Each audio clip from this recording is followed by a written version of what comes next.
Hi అందరికీ నమస్తే. Welcome to ఆనాటి ఈనాటి రుచులు.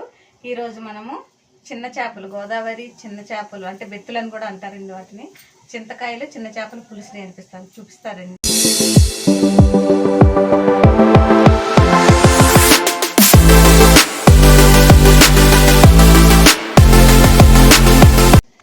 ఇదిగోండి, ఇవి గోదావరి చిన్న చేపలు. వీటిని చేతి చేపలని అంటారు, బెత్తులని కూడా అంటారండి. వీటితోటి చింతకాయలు వేసి పులుసు పెడుతున్నాను. వీటికి కావాల్సిన పదార్థాలు చెప్తాను, వచ్చేయండి. గోదావరి చిన్న చేపలు, ఉల్లిపాయలు, పచ్చిమిరపకాయలు, ఉల్లిపాయ పేస్టు, చింతకాయలు, కొత్తిమీర.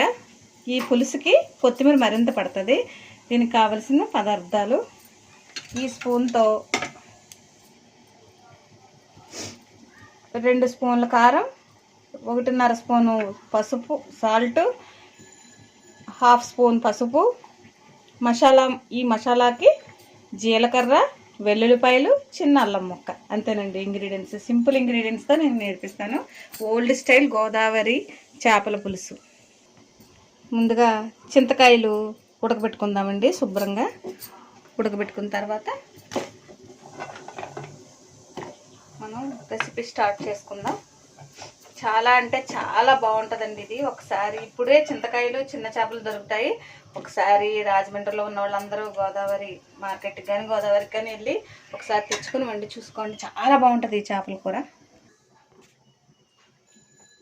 ఈ చింతకాయలు ఉడికి పులుసు తీసుకునేలోగా వీటికి ఉప్పు, కారం, పసుపు అన్నీ పట్టించుకుందామండి ఒకసారి.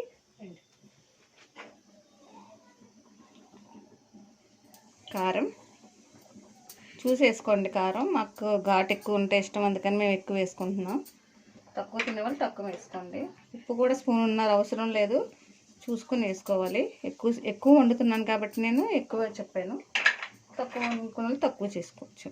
పసుపు కూడా చూసుకోండి. తర్వాత మసాలా ముద్ద నూరు పెట్టుకున్నాం కదా, కొంచెం వేసుకొని, అంతా కాదు కొద్దిగా వేసుకుని మొత్తం ఈ చేపలన్నిటికీ బాగా పట్టించుకోవాలి.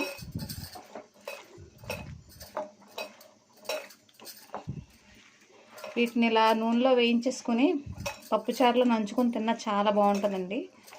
ముళ్ళు ఉంటుంది కానీ నవ్వులేయచ్చు, ఇదేం హాని కాదు, తినేయచ్చు. చిన్నపిల్లలు కూడా తినచ్చు, భయపడే అవసరం లేదు. ఇప్పుడు ఇలా ఉంచుకుందాం. ఉడికిపోయండి చింతకాయలు. వీటిని ఇలా మ్యాషర్ ఏమైనా ఉంటే చల్లారకన్నా చేత్తో పిసుకోవచ్చు. కొంచెం వేడిగా ఉన్నాయని ఈ మ్యాషర్తో నేను ఇలా నలుపుతున్నాను. అంతే. ఈ రసం తీసేసుకుని ఒక దాంట్లో వేసుకుని పిప్పిగా ఇలా వచ్చేస్తుందండి. మొత్తం తీసుకుని వడకట్టేసుకుందాం.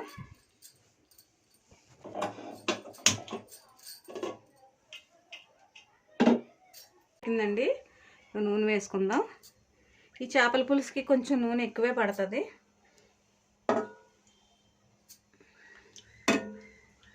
నూనె వేడెక్కిన తర్వాత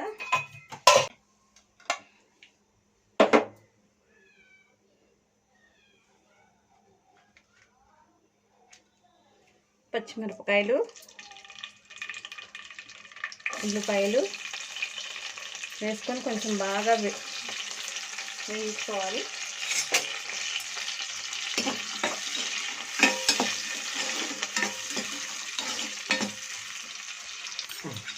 ఉల్లిపాయలు వేగుతున్నాయండి.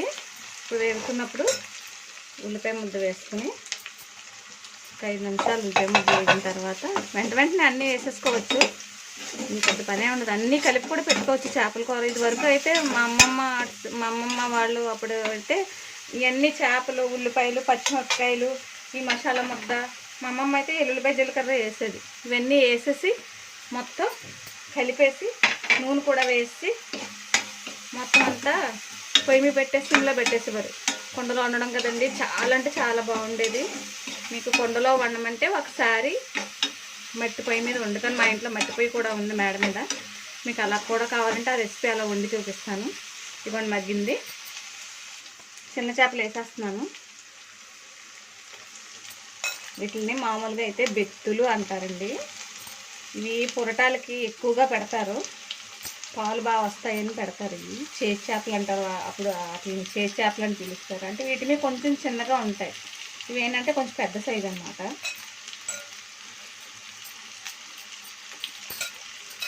వేసేస్తున్నాను. ఇప్పుడు ఏం చేయాలంటే కొన్ని ఉడికించి తీసుకున్న రసం దీన్ని అందులో వేసేస్తున్నాను.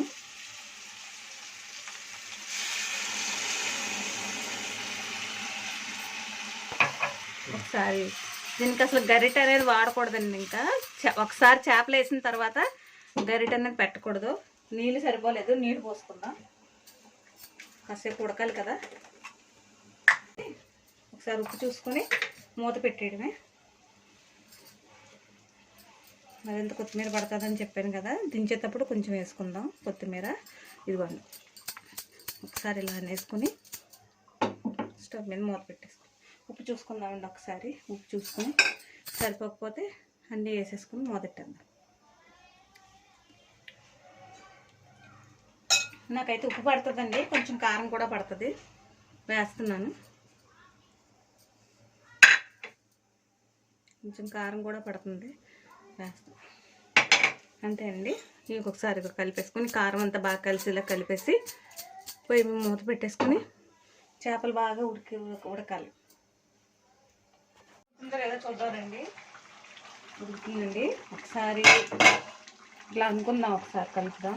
గరిటె పెట్టడానికి లేదు కాబట్టి మధ్య మధ్యలో ఇలా అనుకుని కూర దగ్గరికి అయ్యేదాకా కొంచెం చూసుకుంటూ ఉండాలి. మూత పెట్టేస్తున్నా. కూర అయిపోయిందిలో చూద్దామండి. అయిపోయింది, దగ్గరికి వచ్చింది కూర. ఒకసారి ఇలా కలుపుకొని స్టవ్ ఆఫ్ చేసుకుందాం. అంతేనండి, అయిపోయింది కూర. చాలా సింపుల్ అండ్ ఈజీ రెసిపీ అండి, ఫాస్ట్గా కూడా చేసుకోవచ్చు. కట్టేస్తున్నాను స్టవ్. సర్వింగ్ బౌల్లో తీసేసుకుందాం.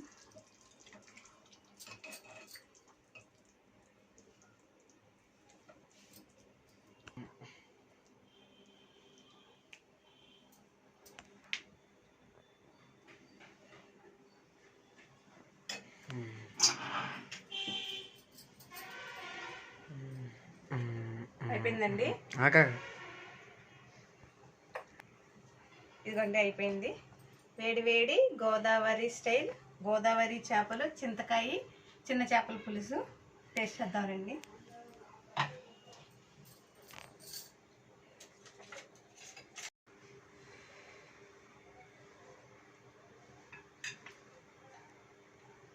సూపర్ అంటే సూపర్ ఉంది. ఇదే స్టైల్లో ఈ రెసిపీ ఒకసారి వండుకుని చూడండి. చింతకాయలు, చిన్న చేపల పులుసు. నా వీడియో నచ్చితే లైక్ చేసి, షేర్ చేసి, సబ్స్క్రైబ్ చేయండి. Thank you for watching.